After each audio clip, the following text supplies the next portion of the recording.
It was late December, 2 years ago, one of those freezing evenings when even the air seems to hurt. I was driving home after a long day at work, the kind where your mind is too tired to think about anything but your bed.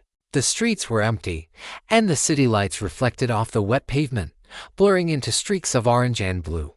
I stopped at a red light downtown, and that's when I saw him sitting near the corner, wrapped in what looked like an old army jacket, holding a cardboard sign that read, "Just need a chance." He wasn't shouting for help or looking pitiful. He just sat there quietly, eyes focused on the ground, like he didn't expect anyone to notice.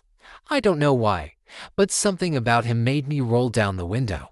Maybe it was the look in his eyes, not defeated but tired, like someone who used to have something to lose but already lost it. I asked if he wanted some food, and he nodded, almost cautiously. I parked my car, grabbed an extra coffee and sandwich from the convenience store nearby, and sat down next to him on the cold concrete. He introduced himself as Michael. His voice was rough, but calm. He said he'd been living on the streets for almost 8 months after losing his job and then his apartment. One thing led to another, and he couldn't get back on his feet. We talked for maybe half an hour. It wasn't the usual sad story conversation. There was something real about him, a spark buried deep under all that fatigue. I asked him if he had any plans for the next few days, maybe a shelter to go to, but he just shrugged. Before I left, I pulled out $500 in cash. It was all I had left from a bonus I'd been saving. I hesitated for a second. Something about handing over that much to a stranger felt risky, but then I looked at him again and realized it wasn't about the money. It was about giving someone a small chance, like his sign said. He looked stunned. He kept saying he couldn't take it, that it was too much, but I insisted. "Just promise me you'll use it for something good," I told him. He nodded, and I believed him. When I got in my car and drove off, I didn't know if I'd ever see him again. But for the first time in a long time, I felt like I'd done something that actually mattered. Over the next few days, I thought about Michael a lot. I even drove by the same spot a few times to see if he was still there, but he was gone. I didn't know if that meant something good or bad. Maybe he'd moved on, maybe he'd just disappeared into the same endless cycle so many people couldn't escape from. Months passed, and life went back to normal. My work at the logistics company picked up. I was managing several projects, and free time became something I only heard about. But every now and then, when I saw someone on the street, I'd think of Michael and wonder what had become of him. Did he find a place to stay? Did he waste the money or make something of it? I had no idea, but I hoped it made a difference, even a small one. 2 years later, I got my answer in the most unexpected way. I was attending a corporate seminar in the city, one of those networking events I normally dreaded. The conference hall was packed with people, suits, name tags, and polite smiles everywhere. During a break, I went to grab a coffee, and as I stood in line, someone tapped me on the shoulder. When I turned around, there was this man, well-dressed, confident, with a familiar face that tugged at my memory. He smiled and said, "You don't remember me, do you?" I frowned, searching my brain, and then it hit me. It was Michael, but he didn't look anything like the man I met that night. His hair was cut, his face clean, his posture strong. He looked like he belonged in that room more than I did. I just stared, trying to piece it together. "Michael," I finally said, and he grinned. "Yeah," he said. "It's been a while." We sat down and talked. He told me that night had been the turning point in his life. He used part of the money to get a cheap motel room for a week, cleaned himself up, and found a temporary job at a warehouse. One step led to another. He saved enough to rent a small room, started working full-time, and eventually applied for an entry-level position at a logistics company. He said he worked harder than anyone else, showing up early, staying late, doing whatever it took to prove himself. And eventually, he was promoted. As he told his story, I couldn't help but feel a strange mix of pride and disbelief. I'd only given him $500 and a few minutes of conversation, but it had somehow turned into this: a man who had rebuilt his entire life. He said he'd been wanting to find me for months, to thank me properly, but didn't know how. When I asked where he was working now, he laughed softly and said, "Actually, the same company that's running this seminar." I looked down at his name tag. And there it was, Michael Carter, operations manager. It was surreal. 2 years ago, he'd been sleeping on the street. Now he was managing operations at a company big enough to host a national conference. He told me something that stuck with me. "You didn't just give me money, man. You gave me a reason to believe someone still cared." That was the push I needed. When the event ended, we exchanged numbers and promised to stay in touch. But deep down, I knew that moment wasn't about reconnecting. It was about seeing what kindness can do when it lands in the right hands. I left that conference with a different outlook on everything: success, luck, humanity. I realized that sometimes, one act of compassion can ripple far beyond what you ever imagine.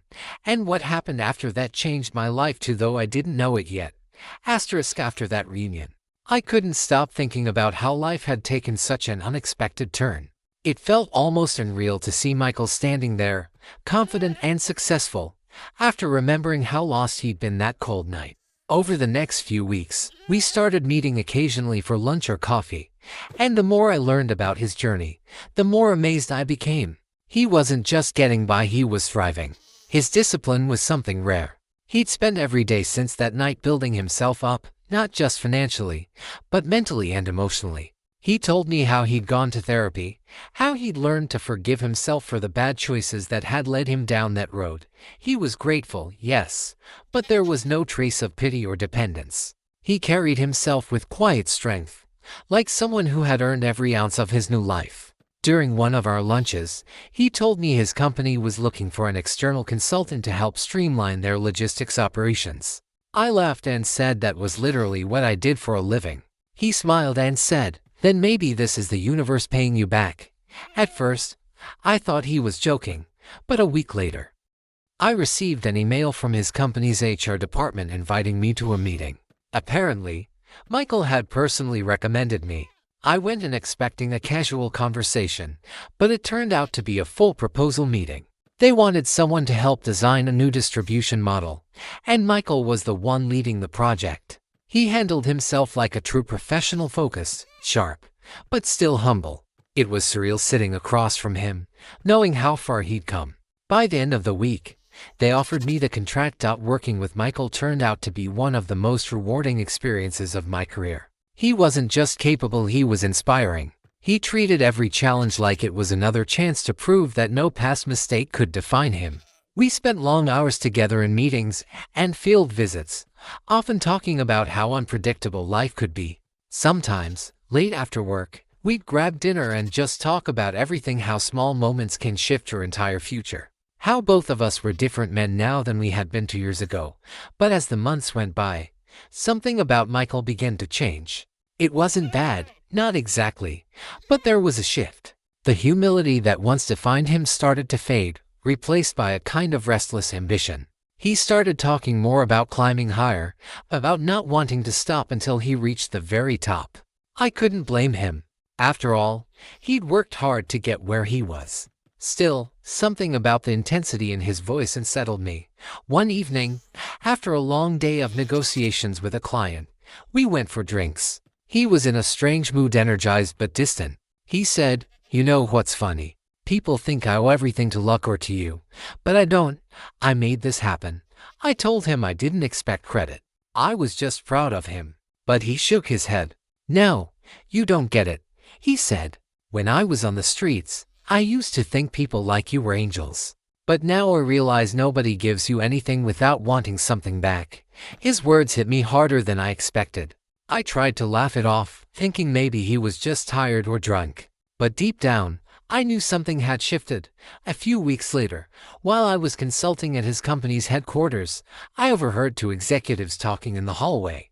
They mentioned how Michael had been aggressively pushing for a senior management position, stepping on a few toes along the way.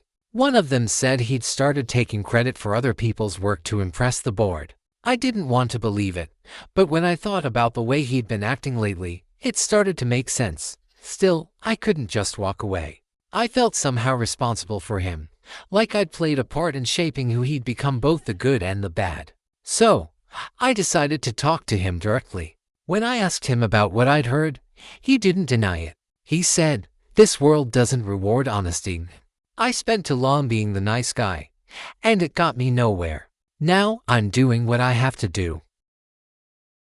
There was a chill in his voice that I hadn't heard before. I realized then that the man sitting in front of me wasn't the same Michael I had met that night on the sidewalk. Success had changed him, hardened him. But part of me understood. When you've lost everything once, the fear of falling back down never really leaves you. Despite our differences, I kept working with him. The project was nearing completion, and I didn't want personal issues to interfere. But fate had a way of forcing things to the surface. One day, I received an email from the company's CFO asking me to clarify some discrepancies in my last report. Apparently, certain data had been altered after submission, making it look like Michael's department had achieved better results than they actually had. My name was on the file, so the blame pointed directly at me. I was stunned. I knew I hadn't made those changes. There was only one person who had access to the documents besides me, Michael. When I confronted him, he didn't even flinch. He just looked at me and said, "It's business. You'll be fine." I couldn't believe what I was hearing. The same man who once told me I'd saved his life was now willing to ruin my reputation to climb a little higher. That night, I barely slept. Part of me was furious, but another part was heartbroken. I'd believed in him more than anyone, and now he was using the very trust that saved him against me. I didn't know it then, but that betrayal was only the beginning. The following week was chaos. I was called into an internal review meeting with the board and accounting department, where they grilled me about the altered reports. Every number, every graph, every statement was dissected as if I were a criminal. My heart pounded the entire time. I tried explaining that someone must have tampered with the data after I submitted it, but the more I talked, the more defensive I sounded. I noticed Michael sitting across the table, silent, expression unreadable. When the meeting ended, he gave me a small, almost sympathetic nod, the kind that said it's over. Accept it. Later that day, I got a message from the HR director. The company was suspending my contract until further notice, pending an investigation. I sat in my car afterward, staring at the steering wheel, feeling completely hollow. 2 years ago, I had handed that man $500 out of kindness. Now, he was handing me my own downfall. That night, I poured myself a drink and sat by the window for hours, trying to make sense of it all. I didn't even feel anger anymore, just this strange heaviness, like realizing someone you thought you knew never really existed. But as I sat there replaying everything, small details started to click. His sudden ambition, his cold attitude, the way he had been hinting about doing what it takes. Maybe this wasn't just greed. Maybe something else was driving him, something deeper. A few days later, I got a call from one of the lower-level analysts at the company, a guy named Alex. He said quietly, "I probably shouldn't be calling you, but I think you should know this. Michael's been altering data for months. You're just the first person he's made the scapegoat." My chest tightened. "Why are you telling me this?" I asked. He hesitated. "Because he did the same thing to me before he got promoted. He made sure I couldn't prove it. I lost my position. That call changed everything. I realized I wasn't the only one. Michael wasn't just ambitious, he was calculated. I started gathering every email, every document, every timestamp that could prove when I'd submitted my original report. It wasn't easy. The company had already restricted my access, but I had backups. I'd been working long enough in consulting to know that paper trails mattered. After 2 sleepless nights, I had what I needed, a version of the report I'd sent, with metadata showing it was untouched when I submitted it. The company's version, however, had modifications made 2 days later at the same time Michael had logged in to review the data. It was undeniable. I set up a meeting with the CFO, a no-nonsense woman named Deborah. She agreed to see me privately. When I showed her the evidence, she didn't say much, just sat there tapping her pen on the desk. Finally, she said, "If this is true, we'll verify it. But if you're right, you won't be the one in trouble." I left the office that day with a strange mix of hope and fear. A week later, I received a short email. "We appreciate your cooperation. Please refrain from discussing this matter further while we complete the review." That was all. Then silence. Days passed. I tried not to think about it, but the anxiety was eating me alive. Then, out of nowhere, Michael called me. I almost didn't answer, but curiosity won. His voice was calm, measured, almost eerily so. "You went to the board," he said. "It wasn't a question. You shouldn't have done that."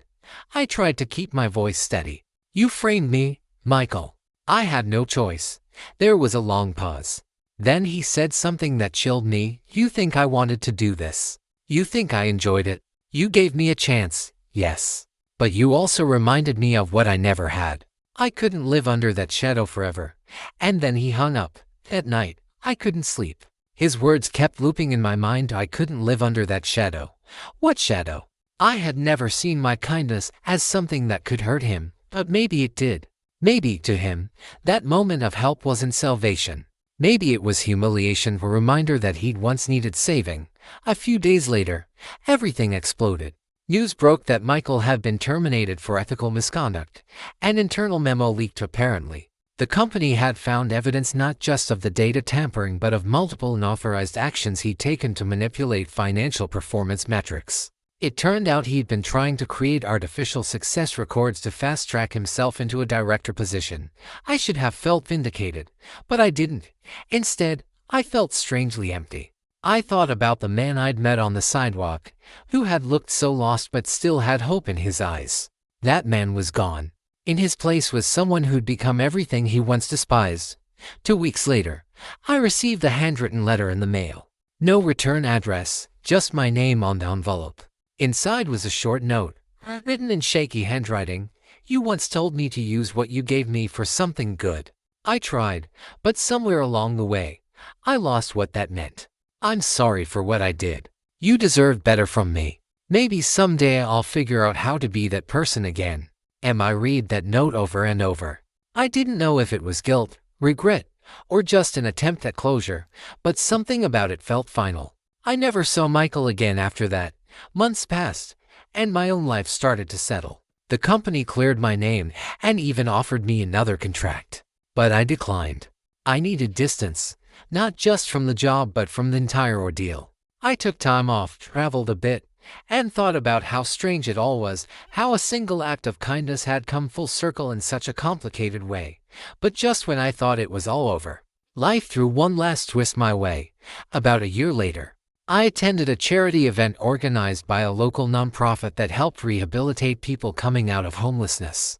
I went mostly because a friend had invited me, not expecting anything more than polite conversation and a few speeches. But halfway through the night, the host introduced their new board of advisors and one of the names made me freeze. Michael Carter. He walked onto the stage looking calmer than I'd ever seen him. There was no arrogance in his expression, no hunger for power, just quiet resolve. He talked about second chances, about how success means nothing if you forget where you came from. I stood in the back, watching him speak to a crowd of hundreds, and I realized something. He wasn't the same man who'd betrayed me. He wasn't the same man I'd saved, either. He was someone in between, broken, rebuilt, but real. When his speech ended, he looked out over the audience. For a second, our eyes met. He gave a small nod, not asking for forgiveness, not offering excuses, just acknowledgement. And for the first time in a long time, I nodded back. After that night at the charity event, I couldn't stop thinking about what I'd seen. It was surreal to watch Michael standing on that stage, talking about second chances, not as a man seeking sympathy, but as someone who had finally understood the value of humility. His words weren't polished or rehearsed. They carried the weight of experience, of guilt, and maybe even redemption. I didn't approach him that night. I wasn't sure what I would have said. Some wounds take time to close, and ours had cut deep, but something about seeing him there stayed with me. It was as if life had brought the story full circle, but not quite finished writing the last line. Over the next few months, I found myself quietly keeping tabs on the organization he joined, Path Forward, a nonprofit that helped the homeless find stable employment and housing. The irony didn't escape me. The man who had once lived on the streets was now dedicating his time to helping others climb out of the same darkness. A few weeks later, I received an email from one of their board members, inviting me to consult on a logistics initiative they were launching, setting up a supply chain system to distribute donated goods more efficiently. I smiled when I saw the signature line, "Send on behalf of Michael Carter." It wasn't lost on me that this was his way of reaching out without forcing a confrontation. I accepted. Not because I needed the work, but because I needed closure. When I walked into their office for the first time, it felt strange, a modest space in a repurposed community center, filled with volunteers, boxes of supplies, and the kind of energy you only find in places driven by genuine purpose. Michael was in a meeting when I arrived. I waited in the hallway, and when he finally came out, he froze for a moment when he saw me. His expression was unreadable at first, part shock, part apprehension, but then he smiled, a small, humble smile that carried none of the arrogance I'd seen before. "Didn't think you'd actually come," he said quietly. "Didn't think you'd ask," I replied. We shook hands, and in that simple gesture, 2 years of tension seemed to dissolve. No apologies, no speeches, just mutual understanding. Working with him this time felt different. There was no corporate pressure, no hidden agenda. It was just two people trying to make something meaningful happen. He had changed, not in the way success had once changed him, but in the way failure sometimes does. He listened more, delegated without ego, and spoke with a kind of grounded calm I hadn't seen before. It was clear he had spent the past year rebuilding not just his reputation, but his character. One evening, after everyone had left the office, we stayed behind to finish some paperwork. The sun was setting, casting a warm orange glow through the dusty windows. He leaned back in his chair and said, "You know, I think about that night all the time. The one where you gave me the money." I didn't say anything. He continued, "For a long time, I thought it was just luck, like the universe finally threw me a bone. But it wasn't luck. It was a test. And I failed it the first time." I looked at him and saw no trace of bitterness, just quiet honesty. He went on, "When I had nothing, I swore I'd do better if I ever got another shot. And then I got one, and I became the kind of man I used to hate. I don't expect you to forgive me, but I needed to thank you anyway. Because even after everything, that one act of kindness still saved me. Just not in the way I thought it would." I didn't know what to say. Maybe there wasn't anything to say. Sometimes, forgiveness isn't about words, it's about finally letting go of the story you've been telling yourself about what happened. Over the next few months, our work together turned into something deeper than a professional collaboration. It became a quiet friendship, built not on obligation or guilt, but on shared understanding. I saw how dedicated he was, how he'd go out of his way to mentor people who were struggling, staying late to help them write resumes or prepare for interviews. He talked to them like equals, never like someone who had made it. It was clear he was making peace with his past one day at a time. Then one afternoon, during a team meeting, he made an announcement that caught everyone off guard. He was stepping down as operations director. The room went silent. He explained that he wanted to start a new program, one that provided small grants to individuals trying to rebuild their lives, no strings attached. "Sometimes," he said, "a little trust can go further than any system." The words hit me hard. It was exactly what I had said to him that night when I handed him the $500. After the meeting, I caught up with him outside and asked what made him decide to do it. He smiled and said, "Because someone once gave me $500 and changed my entire life. I figured it's about time I did the same." That was the moment I realized the full circle wasn't just poetic, it was real. What began as a small act of compassion had evolved into a chain of redemption, forgiveness, and purpose that neither of us could have predicted. Months later, I attended the launch event for his new program. The room was packed with donors, volunteers, and people whose lives the organization had touched. Michael gave a short speech, nothing fancy, just a few heartfelt words about second chances and how the smallest gesture can rewrite a person's story. When he finished, he called me up on stage without warning. "This man," he said, "taught me that one good deed can echo louder than any mistake. Everything I am now started because he cared." For a moment, I didn't know how to react. I wasn't looking for credit, never had been. But standing there beside him, I felt something shift inside me. The bitterness, the disappointment, even the regret, it all seemed to melt away. Later that night, after the crowd had gone, we sat outside under the cool spring air. The city buzzed softly in the distance. He said, "You know, I don't think we meet people by accident. Sometimes, life just puts the right person in your path at the exact moment you need them, even if it hurts later." I nodded. "Maybe that's true," I said.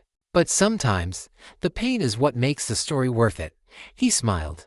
And for the first time in years, I saw the same light in his eyes that I had seen that cold December night, only now, it wasn't desperation. It was peace. That was the last night I saw Michael. He moved to another city shortly after, expanding his program nationwide. We kept in touch occasionally, short messages, updates about his work, nothing dramatic.